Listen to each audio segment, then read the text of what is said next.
Bonjour à tous et bienvenue à ce Paris Vidéothèque Meetup numéro 7 qui va parler de pub dans tous ses états. Bienvenue et merci à M6 de nous recevoir dans ce magnifique auditorium avec des très beaux sièges. Aujourd'hui, du coup, on va avoir trois talks. Le premier sera fait par Arnaud de Radiant Media Player qui va nous parler de VAST dans tous ses états. Ensuite, on enchaînera sur un talk en anglais de Alex Zhang de AWS à Elemental qui va nous parler de server-side insertion et ses challenges. Et enfin, on va terminer sur les secrets de la publicité vidéo par Stéphane Duboc de Conviva. Donc, on va aborder plusieurs aspects très différents de la vidéo et des ads de la pub en ligne.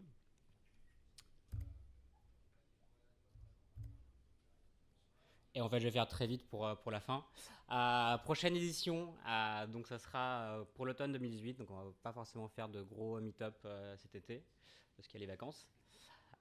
Donc si, comme d'hab, si vous voulez faire un talk, si vous voulez accueillir le meet-up ou juste nous aider à organiser, on est preneur. Donc n'hésitez pas à nous envoyer un petit message, soit sur meetup, soit directement par mail par vidéothèque@streamwood.io. Et puis si quand même un petit dernier mot qu'on a déjà annoncé sur le groupe LinkedIn et sur le groupe Meetup, mais on est très content qu'il y ait des nouveaux Meetup qui soient en train de se créer dans d'autres villes. Donc on a un peu aidé à les lancer ces 2-3 derniers mois. Et donc on est très content qu'il y ait deux nouveaux Meetup qui soient créés. Donc le premier qui a fait sa première édition à Lyon. Donc c'est pas exactement un vidéothèque meetup, mais c'est un médiathèque, donc un peu tout type de médias, qui a été organisé par Benjamin Pott à Lyon. C'était le 24 mai. On y est allé, c'était très très bien. Donc si vous passez sur Lyon de temps en temps, n'hésitez pas à vous inscrire et à regarder les prochaines éditions. Et aussi le Barcelone Vidéothèque qui vient tout juste de se lancer, qui aura sa première édition le 14 juin, qui a été organisé donc par nos amis de Nasipelatoire et de Touchstream, qui sont là d'ailleurs, je ne sais pas où ils sont. Voilà. Donc pareil, ils ont un très beau programme pour ce premier meet-up, qui parle aussi d'ailleurs de pub, de VR et pas mal d'autres choses. Et ça sera à Barcelone, donc encore une meilleure raison pour y aller. Et ça sera le 14 juin, donc la semaine prochaine. Voilà, merci beaucoup. On va passer donc au premier talk de Arnaud sur le VAST. Et comme d'hab, après les trois talks, si vous voulez rester avec nous, on va continuer le meet-up dans un bar, le passage, qui est juste à côté normalement, donc vous ne voudrez pas être perdu. Merci beaucoup.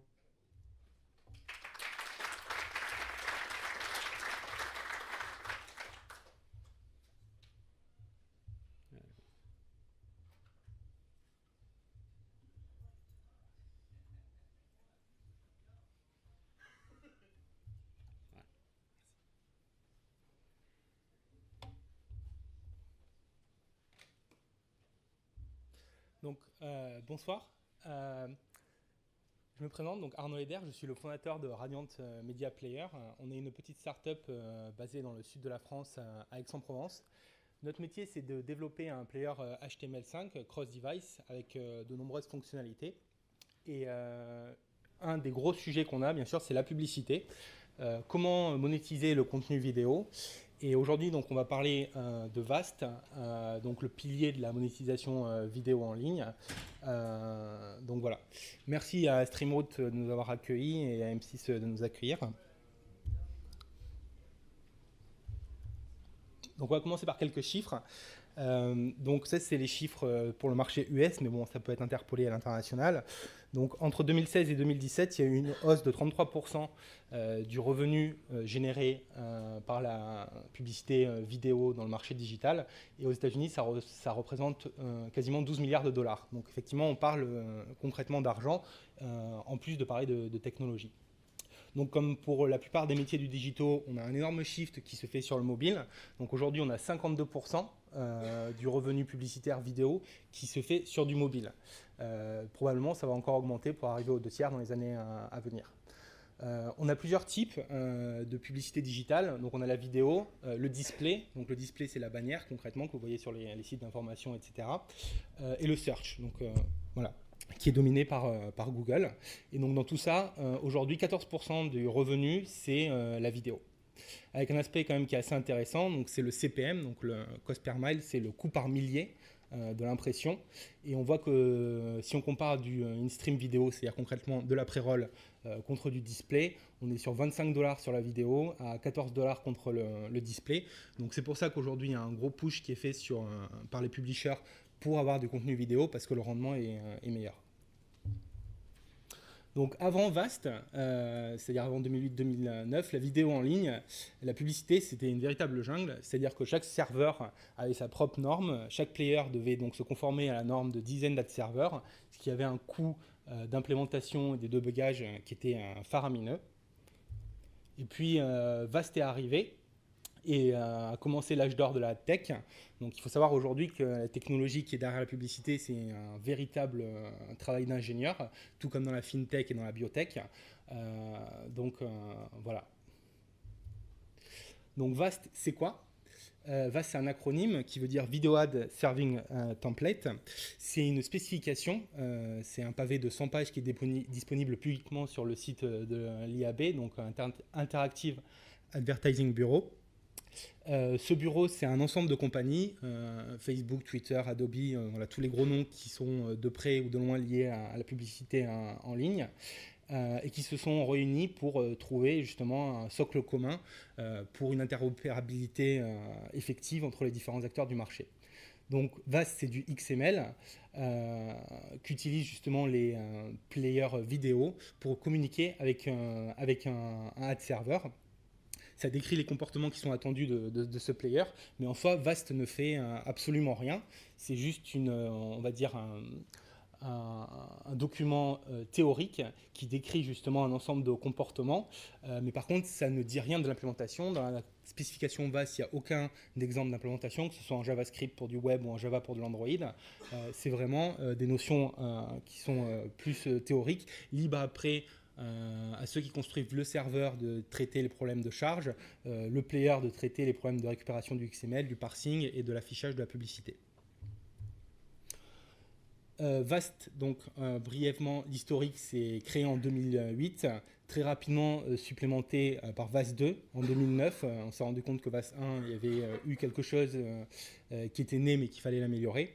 Il y a eu un gros boom d'explosion d'adoption avec Vast 3 en 2012 et la popularisation de la publicité en ligne sur toutes les plateformes type YouTube, Dailymotion, etc. Et aujourd'hui, on est à Vast 4, donc, qui est sorti en 2016, qui est encore un peu à l'étape embryonnaire, mais ça commence à avoir énormément d'intérêt de la part des professionnels du secteur qui poussent, on va dire, l'innovation encore un peu plus loin. Donc en une image, Vast, ça ressemble à ça. Donc au milieu, vous avez le player qui va faire une requête, donc c'est l'item 1, auprès d'un ad serveur. Le ad serveur va avoir une tâche, c'est de retourner ce qu'on appelle une créative. Donc une créative, c'est quoi? C'est un fichier JavaScript pour du VPED ou un fichier MP4 pour une pré-roll qui va permettre d'afficher la publicité. Alors c'est un système assez complexe là qu'on voit au niveau du 3, ce qu'on appelle le Vast Wrapper, parce qu'il y a un phénomène de ce qu'on appelle le bidding, ce qui se passe au niveau du serveur. C'est-à-dire que le serveur va faire un ensemble de redirections à partir d'éléments contextuels de site ou de l'application, c'est-à-dire qui est l'utilisateur final, quel est le contexte du site, est-ce que c'est un site de sport, un site de news, etc., pour trouver la publicité la plus adéquate et au meilleur prix tant pour l'annonceur que pour le publisher. Une fois que le XML final est fourni, on arrive sur l'étape 5, donc inline, qui se donc en opposition de wrapper qui lui est une recherche de redirection et redirection pour trouver la bonne créative, qui est envoyé donc ce XML au niveau du player. Et là en fait c'est pas du tout fini, ça fait que commencer. L'affichage de la vidéo va être effectif par le player, et ce player va envoyer un ensemble d'événements, du tracking en termes d'impression, de clics et ce genre de comportement utilisateur auprès du ad server ou auprès d'un serveur tierce, pour qu'on ait un retour d'information.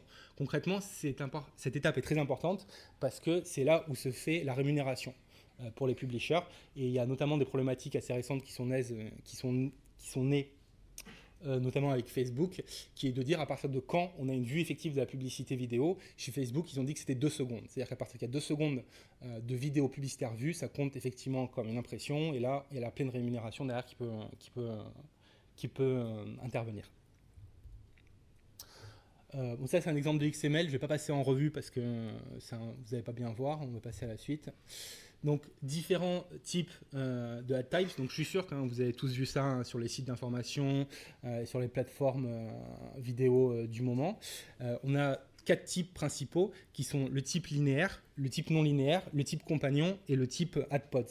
Donc linéaire c'est quoi? C'est concrètement la pré-roll, qui peut être aussi une mid-roll ou une post-roll, c'est-à-dire un 10-20 secondes de contenu vidéo qui va précéder le contenu principal.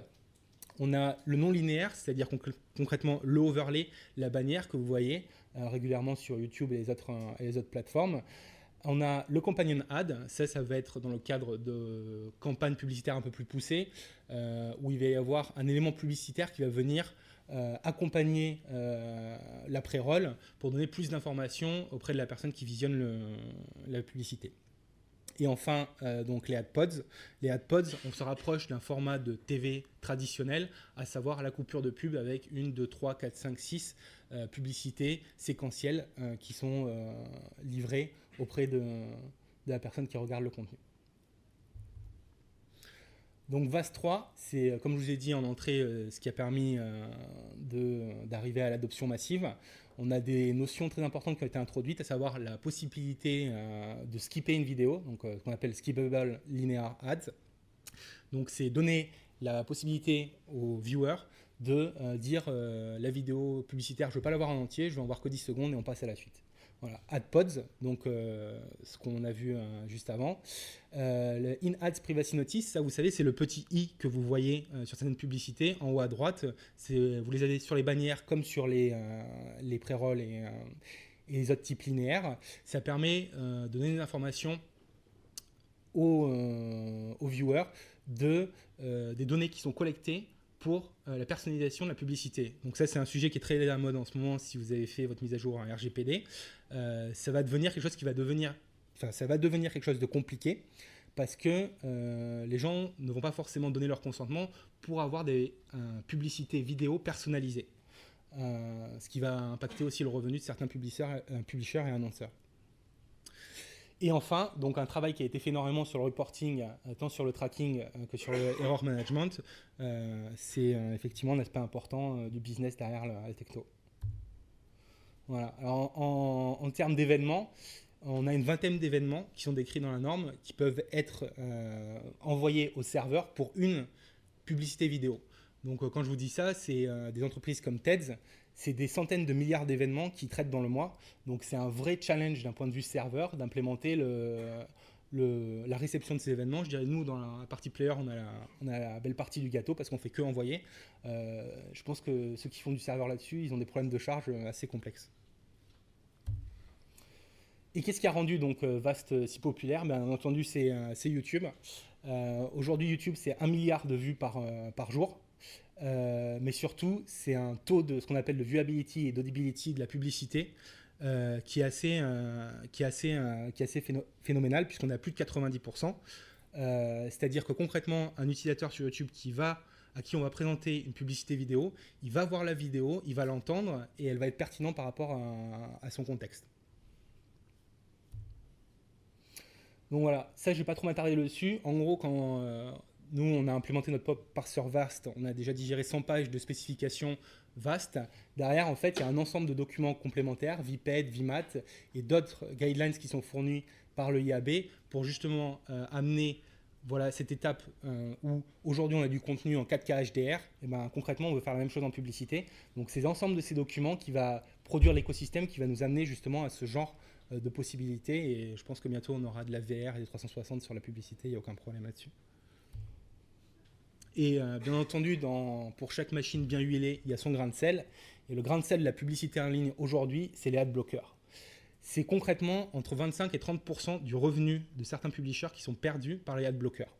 Avec effectivement une expansion sur mobile qui est assez importante. Petite anecdote, en 2016, donc AdBlock Plus, donc il y a une start-up allemande qui fournit le plugin que nombre d'entre nous on a. Hein, on utilise tous, nous on l'utilise plus pour faire du testing qu'autre chose. Ils ont été invités en 2016 à la grande conférence, à la grande messe de l'IAB en Californie. Et en fait, ils ont payé leur place et tout. Et quelques jours avant la conférence, il y a l'IAB qui a envoyé un email à AdBlock Plus en disant « Vous n'êtes pas les bienvenus, on vous rembourse ». Et donc, je pense que c'est à partir de ce moment, donc mi-2016, où l'IAB s'est rendu compte que l'adblocking, ce n'était pas juste une tendance, c'était un vrai problème de masse. Et voilà. Nous, concrètement, le problème des adblockers, on l'a étudié en fond, en large et en travers. Il faut savoir qu'il n'y a pas que des bonnes nouvelles avec l'adblocker. On va vous dire que ça fait une meilleure expérience utilisateur, que vous allez avoir plus de contrôle sur votre confidentialité. Il faut savoir que ce n'est pas tout à fait vrai, parce qu'il y a un coût de performance pour les adblockers, à savoir qu'un adblocker, ça va agir sur la couche réseau de votre navigateur ou votre application. Ça va bloquer, donc ça va filtrer toutes les requêtes HTTP qui partent de votre navigateur, et en fonction de keywords, donc typiquement Google Ads, Facebook Ads et ce genre de mots, si ces mots-clés sont présents dans les URL, ça va les bloquer. Et dernièrement, on a eu le cas avec GitHub, où un peu par hasard, on a voulu rajouter une étoile à un projet qui nous plaisait, et on n'est pas réussi à le faire, et on a creusé un peu le problème, et il se trouvait qu'on avait AdBlock Plus qui était activé sur Firefox, et que ça empêchait la fonctionnalité de Star de fonctionner sur GitHub. Donc il faut savoir que ça peut avoir, comme je dis, un aspect bugs. Si ça agit au niveau réseau, si c'est agressif, parce que ce sont effectivement des filtres qui sont assez agressifs, ça peut avoir un coût sur la fonctionnalité basique des applications qui peut être rompu en fonction des cas. Et encore une fois, on utilise aujourd'hui un service qui est gratuit. Donc aujourd'hui, AdBlock Plus, c'est quand même une technologie. Il faut la rémunérer. Donc on pose quand même la question de savoir comment eux se rémunèrent. Voilà. Je n'ai pas personnellement d'avis sur l'adblocker, je vous parle des problématiques que nos clients ont par rapport à ça et ce qu'on entend. Et donc, évidemment, pour tout problème, il y a une solution. Donc, la première solution pour combattre l'adblocker, c'est l'éducation. Donc, ce qu'il faut comprendre, c'est que le contenu aujourd'hui vidéo de qualité gratuit ne peut pas être absolument gratuit. Il y a des gens derrière qui travaillent, de la production vidéo, des journalistes, des photographes, et ces gens ont besoin d'être rémunérés. Il y a une initiative donc, qui a été menée par Google qui s'appelle Coalition for Better Ads, qui a sorti un standard qui permet de dire quelles sont les bonnes publicités, quelles sont les mauvaises publicités. Donc la pop-up qui arrive quand vous chargez votre site préféré avec les flashs Technicolor qui vous font mal à la tête, ça c'est une mauvaise publicité et c'est catalogué comme tel. Les gens qui font de la publicité aujourd'hui sur Internet ne doivent pas utiliser ce standard, ce genre de publicité, sauf à être en opposition avec ce standard. Donc, on a aujourd'hui des initiatives aussi qui se créent et je pense qu'on va se diriger vers ça. C'est un modèle hybride entre le payant et le gratuit basé sur la publicité. Et il y a notamment le programme Google Funding Choices qui a été créé et qui permet de limiter, c'est un framework technique qui a été publié par Google qui permet de limiter l'accès au contenu quand un adblocker est détecté. C'est-à-dire typiquement, il y a des sites comme Business Insider, les Échos qui l'utilisent, ils vont vous dire, vous avez vu 3 articles gratuit avec votre adblocker. Maintenant, si vous voulez continuer à voir le contenu de notre site, soit vous payez, soit effectivement vous désactivez votre adblocker. Et on en vient finalement donc au server-side ad insertion, qui est une nouveauté de VAS 4 et qui est censé apporter une partie de la solution pour justement contrer ces adblockers. Donc typiquement, on parle de ad stitching, c'est-à-dire on va venir agréger du contenu publicitaire et du contenu vidéo à travers des technos type HLS et Dash. Donc sur HLS, c'est des discontinuities et sur Dash, c'est des périodes. C'est des technologies maintenant qui sont assez éprouvées. Hein. Dash et HLS n'ont plus leurs preuves à faire. Et ça fonctionne déjà assez bien. Une autre nouveauté de VAS 4, c'est de séparer le fichier vidéo de la partie interactive. Viped, qui est un format qui permet de rajouter de l'interactivité à la publicité vidéo, c'est un peu compliqué des fois, c'est pas toujours efficace et ça peut créer des fois des bugs. Et VAS 4, ils ont reconnu le problème à l'IAB et donc du coup, ils permettent maintenant de livrer 2 fichiers séparés, un interactif et un vidéo, pour éviter ce genre de problématiques d'affichage. Et enfin, Mezzanine et Ready to Serve Files, ça réfère justement au process du Ad Stitching qui va permettre maintenant de livrer des fichiers sources en 4K HDR et qui vont permettre justement de faire de l'encodage à la volée sur des services de Ad Stitching pour justement faire en sorte que la Coupe du Monde qui va être diffusée en 4K sur votre chaîne préférée, elle va aussi avoir des publicités en 4K et réciproquement pour pas qu'il y ait de coupure par rapport à l'expérience utilisateur, parce que quand on passe du 4K à du 1080p, ça peut faire un choc. Moi, je sais que dernièrement, j'ai acheté un LG, un écran de PC 4K. J'ai un peu du mal des fois à retourner au 1080p parce qu'il y a vraiment une différence d'expérience utilisateur. C'est vraiment la prochaine étape de la vidéo qui va naître. Universal Ad ID, en fait, ça c'est une nouveauté aussi de VAS 4 qui permet de dire de désigner un ID universel pour une publicité. C'est-à-dire que la dernière chaussure à la mode de Adidas, elle va avoir un ID sur l'ensemble de tous les ad serveurs qui sont disponibles sur le marché. Et donc du coup, Adidas va avoir un retour d'information qui va être beaucoup plus avancé et beaucoup plus poussé parce qu'il va pouvoir voir en un seul endroit toutes les datas, toutes les métriques concernant justement une publicité spécifique au lieu d'aller faire du mining sur un ensemble de 4 ou 5 ad serveurs différents qui ont la campagne. Moi, je passe sur le reste, c'est un peu trop spécifique après un publicité VAS 4. Donc, le server-side ad insertion, ça marche comment? En gros, ça marche comme ça. Donc, tout est fait côté client. Et d'ailleurs, dans un VAS 4, il est clairement précisé que le SSAI, ça vient en complément du client-side ad serving, donc on a vu avant. C'est vraiment quelque chose qui va être utilisé dans un VAS 4, c'est décrit pour les players qui n'ont pas les capacités de faire du client-side. Mais aujourd'hui, ce qu'on voit sur le marché, c'est que ça va beaucoup plus loin que ça. C'est vraiment l'ensemble des acteurs qui se mettent au SSAI pour contrer justement des problématiques d'adblockers et aussi se rapprocher d'un format TV traditionnel parce qu'il apparaît en fait que les utilisateurs sont aussi en demande de ça, un peu paradoxalement, sur les plateformes VOD et live. Donc voilà, concrètement, c'est le serveur qui s'occupe de tout. On a effectivement un contenu qui est souvent live. Le SSAI, c'est quand même principalement sur du live. On arrive à un certain timestamp. Le serveur va faire une requête donc de serveur à serveur pour du VAST. Pareil, il va y avoir un ensemble de processus qui va se passer, un XML qui va être retourné, la créative qui va être encodée à la volée, si elle n'est pas déjà préparée, et directement inclus dans le flux vidéo côté serveur par le biais justement de discontinuities HLS ou de périodes sur du Dash. Quelques exemples d'implémentation publique pour VAST, si un jour vous voulez un peu vous amuser avec du code. Donc il y a le Google AMA SDK qui est aujourd'hui la référence pour notamment une raison que c'est Google. Ils implémentent les bonnes pratiques. Donc on est sûr d'avoir un comportement qui est conforme justement aux dernières spécifications et surtout qui est portable sur l'ensemble des devices du marché. Ils ont un SDK Android, un SDK iOS, un SDK Google Cast et compagnie. Ils ont même du tvOS pour le server side. Donc voilà, on a le nôtre qu'on a développé qui vient en fait en alternative au IMA SDK qui est un peu plus léger que l'IMA SDK qui n'a pas forcément toutes les fonctionnalités du marché, à savoir aujourd'hui qu'implémenter tout VAST c'est rarement le but principal des players ou des serveurs. On va plutôt chercher à implémenter une partie suffisante pour afficher de la vidéo, mais aller implémenter jusqu'à la ligne 98 alinéa 3.1, 4.5, c'est pas forcément le but de tous les acteurs du marché. On en fait juste suffisamment pour que ça fonctionne la plupart du temps parce que c'est déjà assez dense comme données.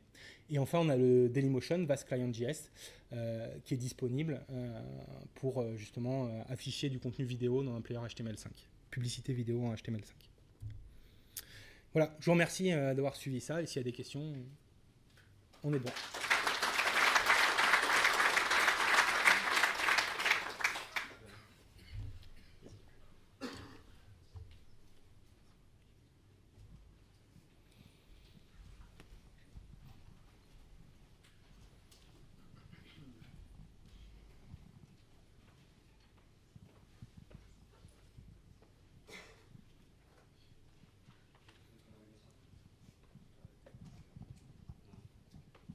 bonsoir. Bonsoir.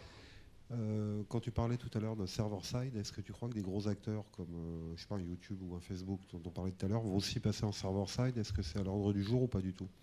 Alors je peux pas parler pour les grosses plateformes, par contre je peux parler pour ce que fait DFP. Ils ont sorti un nouveau framework qui s'appelle DAI, Dynamic Ad Insertion, et ils l'ont sorti sur un ensemble de devices du HTML5 au iOS, Android et tvOS comme j'ai dit. Donc je pense que ça va venir, ouais.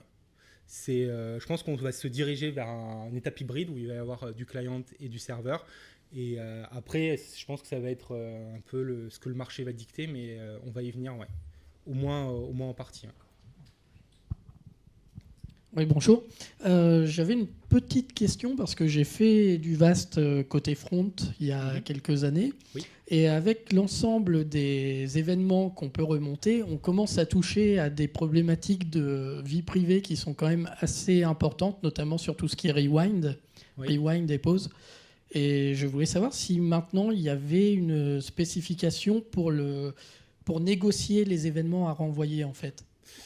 Alors, ça ne va pas être aussi détaillé qu'au niveau de l'événement. Il y a deux choses. Donc, j'ai parlé du Google IMA SDK. Et sur leur site, il y a un ensemble de guidelines à suivre pour obtenir le consentement de l'utilisateur pour l'utilisation des cookies et d'autres éléments nécessaires au tracking pour la publicité.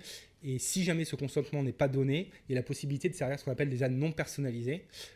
Qui vont permettre en fait d'envoyer des publicités génériques qui ne sont pas du tout ciblées par rapport à l'utilisateur final et qui posent beaucoup moins de problèmes de vie privée. Au niveau des événements, je ne sais pas trop. Ce que je sais, c'est que l'IAB sont en train de sortir, ou ils ont sorti, je crois, en décembre 2017, un framework sur comment obtenir le consentement. Et comment gérer le cas où le client ne veut pas donner son consentement parce qu'il n'est pas d'accord pour être traqué et tout ça. Mais de toute façon, ça va être effectivement un sujet qui est assez brûlant. On va commencer à arriver sur des vraies problématiques et des vraies solutions quand les gens vont avoir des problèmes de rémunération. Donc je pense que d'ici à 6 mois, on va avoir la réponse à vos questions. Ouais, alors du coup, si je peux juste revenir sur le slide aussi, sur comment améliorer ou éviter les ad bloqueurs. S'il y a peut-être d'ailleurs les gens de M6 qui s'occupent des produits M6 ou RTL ici, oui. Prenez des services qui ne font pas que la page elle met 4 fois plus de temps à se charger. Parce que même moi qui ai vécu de la pub et j'ai longtemps refusé d'installer des ad bloqueurs, j'ai fini par le faire. Ouais. Est-ce que tu pourrais nous en dire plus sur l'activité de ton entreprise, à qui tu t'adresses ? Oui, tout à fait. Alors, donc, on développe un player HTML5.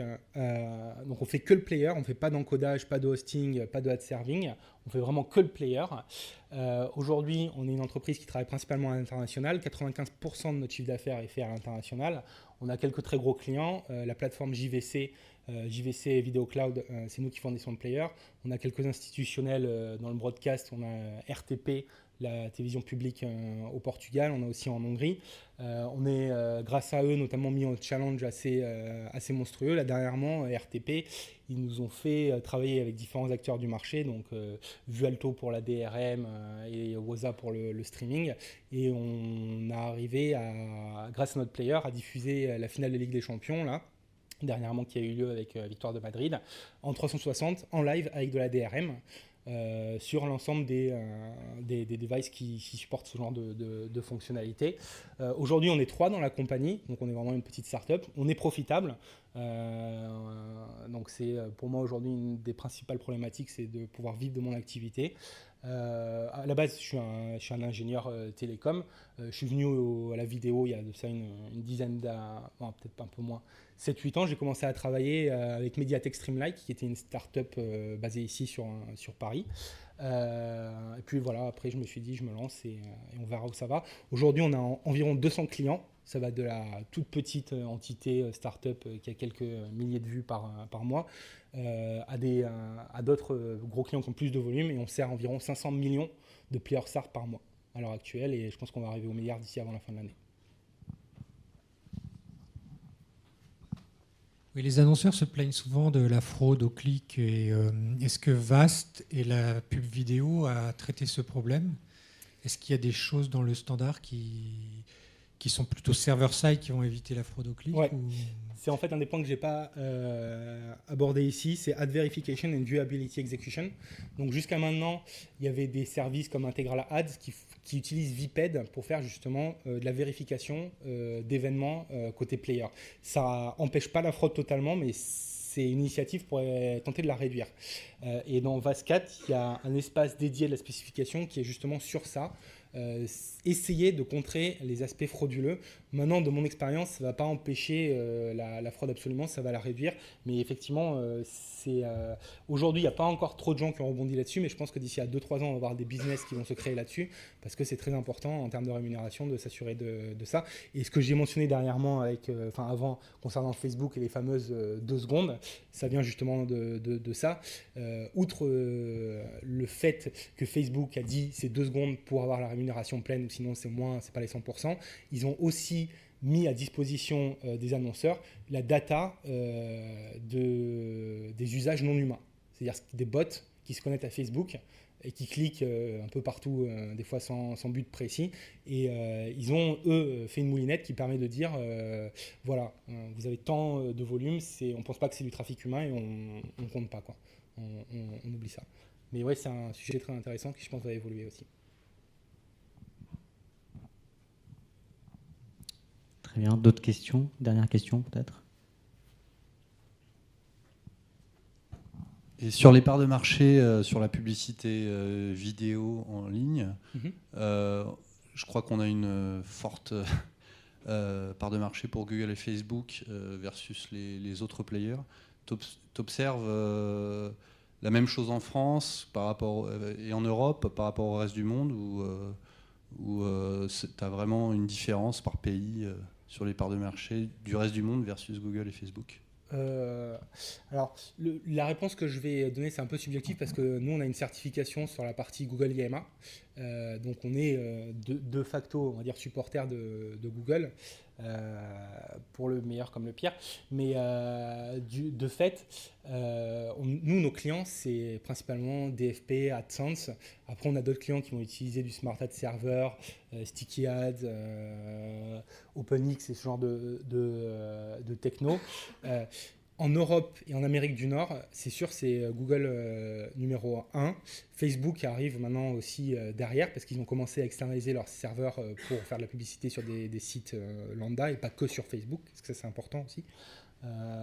Par contre, ouais, en Asie, ils ont d'autres fournisseurs. Ils n'ont pas forcément toujours Google et Facebook.